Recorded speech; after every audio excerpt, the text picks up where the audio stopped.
एक तरफ देश में त्योहारी सीजन सामने है और दूसरी तरफ थर्मल पावर प्लांट्स के पास कोयले के स्टॉक में भारी गिरावट देखी जा रही है। पूर्वी भारत में बरसात की वजह से पावर प्लांट्स के पास कोयले का औसत स्टॉक गंभीर स्तर से नीचे चला गया।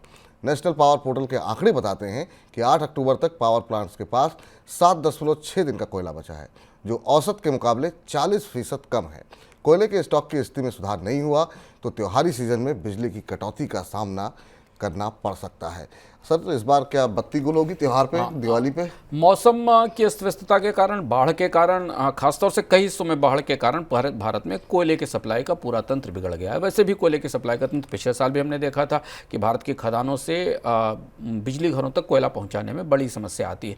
रेलवे का नेटवर्क पर्याप्त नहीं था और रेलवे वैगन और वैगन्स की आपूर्ति नहीं कर पाई। अब फिर हम जैसे जैसे सर्दी की तरफ बढ़ रहे हैं, हालांकि बिजली की डिमांड आने वाले महीनों में कम होगी, लेकिन उस कम डिमांड के बाद भी बिजली घरों के पास पर्याप्त कोयला नहीं। खासतौर से पूर्वी भारत की स्थिति ज़्यादा जटिल है, जहां पर कोयले की आपूर्ति नहीं हो पा रही है। आपको याद होगा कि किसी मनी सेंट्रल के शो में हमने आपको बताया था कि सरकार ने हाल में एक आदेश जारी करके बिजली घरों से कहा था कि वो अपने कोयले के आयात को न रोकें, बल्कि उसके आयात को जारी रखें और जो ब्लेंडिंग के नाम से, यानी भारतीय कोयले में आयातित कोयला मिलाने के नाम से उन पर काम करें और उन कोयले का आयात करें।